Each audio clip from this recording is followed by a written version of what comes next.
نے پہلے 2 جملے کہنے ابو طالب کے لیے، پھر وقفہ لیں گے ہم جب آپ آ گئے تو۔ میں اس حوالے سے کوئی لمبی چوڑی بات نہ کرنا چاہتا ہوں، نہ کسی کو کچھ کہنا چاہتا ہوں۔ میں صرف اتنا کہوں گا کہ ابو طالب وہ ہے جس نے نبی یعنی نبوت اور صاحب نبوت کو سنبھال کے امت کے حوالے کیا۔ واہ واہ واہ واہ واہ واہ۔ اور عامر بھائی، ہمیں لمبی چوڑی باتوں میں پڑھنے کے بجائے میں صرف ایک وہ منظر جو جس وقت میں نے جب بھی وہ روایت پڑھی ہے میں اس پہ رویا ضرور ہوں، کہ جب میرے آقا سید کونین کا بچپن تھا اور جناب حضرت ابو طالب کے گھر کے حالات ٹھیک نہیں تھے، تو گھر میں کھانا اتنا نہیں ہوتا تھا کہ جو سارے بچے اکٹھے سارے گھر والے کھائیں۔ تو میں چاہوں گا کہ یہ اس روایت کا مزہ تب آئے گا جب میں پریکٹیکل کر کے آپ کو وہ حدیث کا منع، اس روایت کا جو ہے نا وہ میں آپ کو منظر بتاؤں گا۔ سب سے پہلے کھانا جناب ابو طالب ہمارے آقا کے سامنے رکھتے جبکہ حضور بچپن میں تھے۔ اب آپ کے جو دوسرے چھوٹے بچے تھے، آپ کو پتا ہے کہ صبح صبح بھوک لگی ہو تو ہر بچہ چاہتا ہے کہ پہلے میں کھاؤں۔ تو سرکار کے سامنے جب پیالہ آتا، بچے ادھر ہوتے، ابو طالب ادھر ہوتے۔ یہ میں روایت کے سیم جو اس پہ امام صالح شامی نے روایت کیا، میں نے اس کو سیم یہ عرض کر رہا ہوں۔ حضور کے سامنے رکھ کر کہتے کہ میرے پیارے محمد کھاؤ۔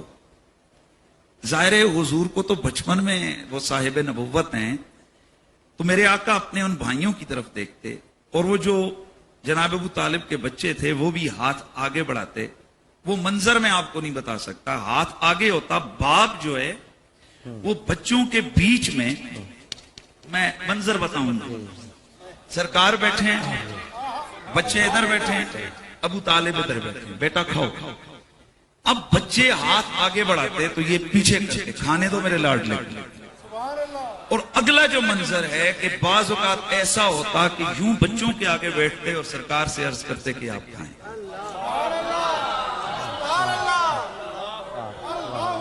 اور میں اس حوالے سے بخاری کے وہ لفظ آپ کے سامنے ضرور عرض کروں گا کہ میرے نبی نے وصال ابو طالب کے بعد، یہ بخاری کے الفاظ اور اپنا صحاح حدیث صحیحہ کے اندر یہ یعنی صحاح کے الفاظ ہیں کہ میرے نبی مکرم سید کونین جناب ابو طالب کے وصال کے بعد ایک دفعہ ایسا ہوا کہ مدینے میں قحط پڑا اور میرے نبی پاک صلی اللہ تعالی علیہ وآلہ وسلم کے گیسوئے کرم کے کھلنے سے اور آپ کے دستے کرم بلند ہونے سے چھما چھم بارش برسنے لگ گئی۔ جب آپ کا یہ معجزہ حضور کے سارے صحابہ نے دیکھا، اس وقت میرے آقا نے ایک لفظ بولا، الفاظ بولے تھے۔ میرے آقا نے فرمایا تھا للہ در ابی طالب لو کان حیا لقرت عینہ۔ آج اگر میرا ابو طالب میرا چچا زندہ ہوتا، میرا یہ معجزہ دیکھ کر اس کی آنکھیں ٹھنڈی ہو جائیں۔ لیکن میں عامر بھائی جو لفظ ہیں جو میں چاہتا ہوں کہ میرے سارے سننے والے ان لفظوں کو یاد رکھیں، یہ میں اس کا ترجمہ کروں گا لیکن خود بھی کسی سے کروا لیں کہ للہ در ابی طالب۔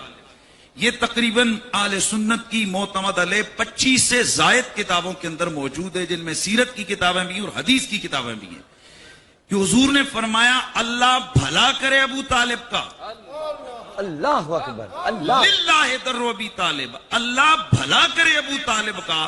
آج اگر ابو طالب زندہ ہوتے، جیسے بچپن میں میرا وسیلہ دے کر انہوں نے دعا منگوائی تھی مجھ سے اور پانی برسا تھا، اور اس وقت انہوں نے کہا تھا وَأَبْيَضُ يُسْتَسْقَى الْغَمَامُ بِوَجْهِهِ سِمَالُ الْيَتَامَى عِصْمَةٌ لِلْأَرَامِلِ۔ اور میرے گورے چٹے چہرے والا میرا پیارا محمد جس کا وسیلہ دے کر پانی مانگا جاتا ہے، فرمایا آج اگر وہ زندہ ہوتے، میرا یہ معجزہ دیکھ کر ان کی آنکھیں ٹھنڈی ہو جاتی۔ عامر بھائی، آنکھیں معجزہ دیکھ کر مومنوں کی ٹھنڈی ہوتی ہیں۔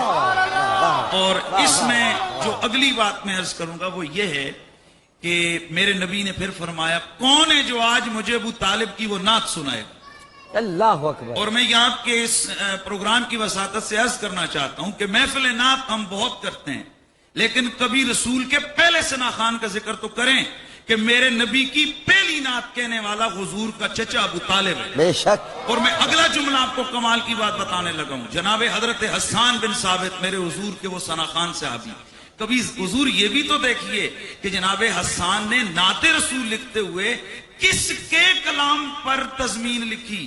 تو جناب ابو طالب کی نعت پر پہلی تضمین لکھنے والا جناب حسان بن ثابت. واہ واہ واہ اور واہ. اس وقت پھر آپ نے، میرے آقا نے فرمایا کون ہے جو آج میرے چچا کی وہ نعت سنائے گا؟ حضرت، اچھا یہ جو الفاظ ہیں یہ بخاری کے اندر موجود ہیں. حضرت علی کھڑے ہو گئے، یا رسول اللہ کیا آپ سے کی مراد وہ ہے وَأَبْيَضُ يُسْتَسْقَى الْغَمَامُ بِوَجْهِهِ؟ فرمایا ہاں ہاں سناؤ. اللہ اکبر. ابو طالب کی نعت ان کا بیٹا مولا علی مدینے کے سلطان کو سنا رہا تھا، اور آقا ابو طالب کو رو کر یاد کر کے آنسو بہا رہے تھے. اللہ آج اللہ. اگر ہم ان کو یاد کر لیں تو یہ سنت رسول ہے. اور اس میں عامر بھائی کسی کو کوئی آج تک ڈاؤٹ کے شک نہیں ہے کہ عام الحزن منایا گیا. پورا سال میرے نبی نے غم کیا. ویسے 3 دن کا غم ہے، روایات پہ موجود ہے، پر میرے نبی نے 2 ہستیاں وہ ہیں کہ جن کا پورا سال غم کیا. غم کا سال قرار. تو میں یہ بھی کہنا چاہتا ہوں کہ بخاری مسلم ترمذی کی صحیح روایات موجود ہیں کہ کسی کافر کے مرنے پہ آپ افسوس نہیں کر سکتے ہیں یا اس کے ساتھ محبتوں کے اظہار نہیں کر سکتے ہیں. تو یہ جو سارا سال میرا نبی آنسو بہاتے رہے، جس ہستی کو یاد کرتے رہے، کم از کم میں تو یہی سمجھتا ہوں کہ میرے رسول کے وفاداروں میں جب نام لکھا جائے گا تو پہلے الفابیٹیکلی الف آتا ہے، تو پہلا نام ابو طالب ہے. اللہ. اور حضور کے صحابہ میں اگر ہم دیکھیں تو ظاہر ہے جس وقت اعلان نبوت وہ بھی ہوا alphabetically تو پہلا ابو بکر. الف ابو بکر کا ہی آئے گا. اسی لیے میرا مشہور جملہ ہے، میرے سننے والے سارے سن لیں کہ ہم وہ لوگ ہیں جو ابو بکر کی الف سے لے کر علی کی یا تک حضور کے ہر غلام سے پیار کرتے ہیں. ویسے میں آیا آپ کے لیے تھا، واللہ اللہ گواہ کہ اللہ تعالیٰ گواہ ہے کہ میں یہ آپ کے لفظ سنے، میں نے کہا سامنے جا کر آپ بیٹھتے کو ہیں. بھیجا گیا ہے، آپ آئے نہیں ہیں، آپ کو بھیجا گیا ہے. اور سچی بات یہ ہے مفتی صاحب، ہم تو آپ سے سیکھتے ہیں، ہم تو آپ کے شاگردوں میں سے ہیں. بات صرف اتنی ہے، آپ نے تو اتنا ماشاءاللہ بیان فرما دیا. ڈاکٹر صاحب میں ایک دل کی بات ضروری کروں. جی.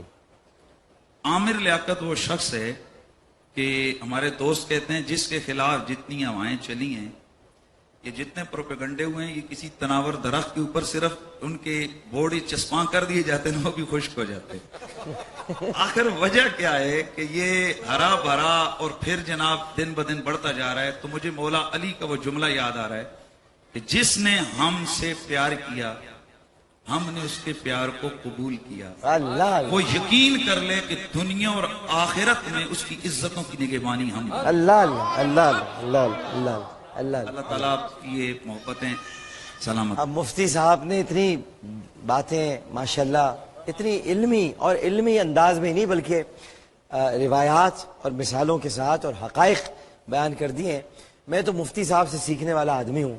میں تو اتنا جانتا ہوں، اور اس سے زیادہ میں تو ایک چھوٹا سا جاہل آدمی ہوں، اور میری جہالت مجھ سے یہ کہتی ہے کہ میں تو جنازے دیکھ کر پہچانتا ہوں کہ کون ہے. مطلب میں تو جنازہ دیکھوں گا، اگر جنازے کے ساتھ رام نام ست ہے ہوگا تو میں سمجھ لوں گا جو ارتھی جا رہی ہے یہ کسی ہندو کا ہے. کوئی یہودی ہوگا تو اپنے کلمات. میں نے جنازہ ابو طالب کا جو تاریخ میں دیکھا ہے، اس کا جنازہ جو گہوارہ تھا، اس گہوارے کے جو 4 یعنی اس کے کونے تھے، ایک رسول اللہ نے سنبھالا ہوا تھا، اللہ اکبر. ایک مولا علی نے سنبھالا ہوا تھا، ایک عباس نے سنبھالا ہوا تھا، ایک جعفر نے سنبھالا ہوا تھا. اب اگر یہ جنازہ مسلمان کا نہیں ہے تو کس کا جنازہ ہے؟ سبحان اللہ سبحان اللہ. میں کہتا ہوں میں تو یہ جنازہ جانتا ہوں، میں تو یہ جنازہ دیکھا ہے میں نے. اور پھر میں اپنے صحابہ پر فدا، جو یہ جنہوں نے اپنے نکاح توڑ دیے رسول کے کہنے پر کہ کافروں کے ساتھ نکاح نہیں ہوں گے، میں کیسے اس علی کو بھول جاؤں جو نام یہ کہتا ہے کہ میرے باپ نے میرا نام علی رکھا اور میں علی ابن ابی طالب ہوں. اس نے ہمیشہ اپنے باپ کا نام پکارا. میں ابن ابی طالب ہوں، میں ابو طالب کا بیٹا ہوں، میں ابو طالب کا بیٹا میدان میں ہے. تو ایسا نہیں ہو سکتا. عمر فاروق نے بھی اس وقت تک اپنے باپ کا نام خطاب نہیں لیا جب تک انہوں نے اسلام قبول نہیں کر لیا. اس لیے وہ بھی اپنے آپ کو کہتے تھے میں خطاب کا بیٹا ہوں. انہوں نے کہا میں ابو طالب کا بیٹا ہوں. تو کیا آپ مولا علی سے توقع کر سکتے ہیں وہ کسی کافر کے ساتھ اپنے نام کو لگائیں گے؟ علی ابن ابی طالب کہا جاتا. آج بھی خطبوں میں مفتی صاحب جب خطبہ دیتے ہوں گے تو علی ابن ابی طالب کہتے ہیں آپ، جس کا ہر خطبے میں نام لیا جاتا ہو.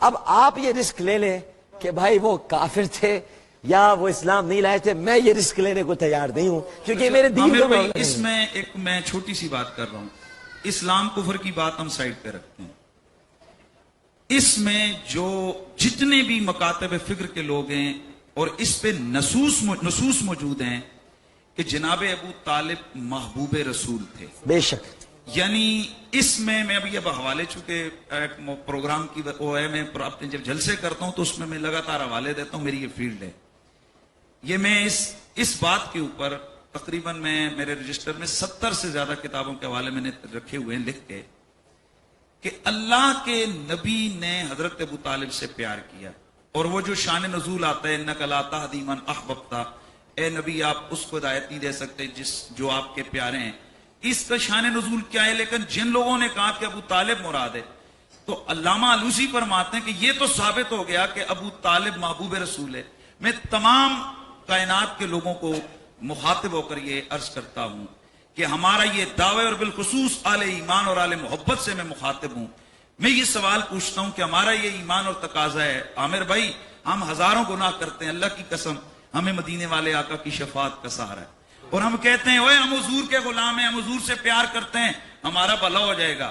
میں سوال کرتا ہوں کہ جب محب رسول جو حضور سے پیار کرنے والا ہو وہ جہنم میں نہیں جا سکتا، یہ ہم سارے کہتے ہیں، اور جس سے رسول پیار کرتا رہے اس کے بارے میں کیا کہیں؟ واہ واہ واہ واہ واہ واہ واہ واہ واہ واہ، اور میں اس حوالے سے میں آخری میں اب بات چھڑ گئی ہے، جی میں بات چھڑ گئی ہے تو میں آخری منظر لے کے جانا چاہتا ہوں آج کا، کہ جب جناب ابو طالب کا وصال ہو رہا تھا، آج کا ہی دن تھا، جی آپ کا وصال ہو رہا تھا، اور اس وصال کی گھڑیوں میں آپ کو فکر کس کی تھی؟ اپنے پیارے بھتیجے محمد کی۔ صلی اللہ علیہ وسلم۔ امام صالح شامی نے اس کو ڈیٹیل میں لکھا، باقی مورخین نے اس کو لکھا کہ جناب ابو طالب نے پیغام بھیجا کہ سارے جتنے بھی ہیں نا یہ مکے کے بڑے بڑے سب کو بلا لو، ابو جہل آ گیا، ابو سفیان آ گیا، سارے لوگ آ گئے، دائیں میں کھڑے ہو گئے۔ جناب ابو طالب نے آپ کو وصیت کی، اور یہ اب جو یہاں لائیو دیکھ رہے ہیں وہ ابھی سرچ بھی کر سکتے ہیں، یہ الفاظ جو میں کہہ رہا ہوں کیسے ہیں، یہ نہیں، آپ نے وصیت فرمائی، آپ نے فرمایا کہ میں دنیا سے جانے لگا ہوں تو میں تمہیں خیر کی وصیت کرتا ہوں، یتیموں کے ساتھ اچھا سلوک کرنا، بیواؤں کا خیال کرنا، کسی کا مال نہ کھانا، کعبے کے معاملات کو درست رکھنا، یہاں کوئی باہر کے آنے والوں کو تکلیف نہیں ہوگی۔ آپ نے تقریباً 13 پوائنٹس سب کو نا اس پورے قوم کو، ساروں کو ان کو وصیت فرمائی۔ اور اب جو جملہ اوصیکم بمحمد خیرا، میری آخری وصیت یہ ہے کہ میرے پیارے محمد کے ساتھ کبھی برا نہ کرنا، بہتر کرنا۔ اللہ اللہ اور اگلے جو جملے ہیں، اللہ، یہ جو کچھ میں نے تمہیں یہ اچھائیوں کی ترغیب دی ہے، یہ بدرجہ اتم یہ ساری خوبیاں میرے محمد میں پائی جاتی ہیں۔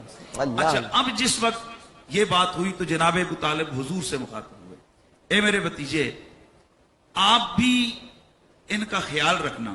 میرے نبی نے فرمایا چچا یہ آخری گھڑیاں ہیں، تو کیا میں ایسا کلمہ ان کے اور آپ نے بیچ میں نہ رکھ دوں کہ یہ اختیار کر لیں تو ساری دنیا کی بادشاہت ان کو مل جائے؟ ابو سفیان بولا تجھ پہ میرا باپ قربان، وہ ایک نہیں تو 10 باتیں بول۔ میرے نبی نے فرمایا وہ ایک یہ ہے کہ ان تشهد اللہ الہ الا اللہ وان محمدا عبدہ ورسولہ وان تترک عبادک وان تترک اصنامک، کہ میں ایک ہی بات کرتا ہوں کہ اللہ کے سوا کوئی عبادت کے لائق نہیں، اور میں محمد اللہ کا رسول ہوں، اور یہ کہ تو جتنے بھی یہ جو تم نے جھوٹے خدا بنائے ان کو تو چھوڑ۔ وہ چیخنے لگا، کہنے لگا کہ یہ کیا ہوا، یہ کیا ہوا، یہ کیا ہوا؟ ابو طالب دیکھو یہ کیا، کہ پھر وہی بات کر دی۔ اب فیصلہ کرنا تھا، عامر بھائی آخری گھڑیاں ہیں، فیصلہ کرنا تھا ابو طالب نے۔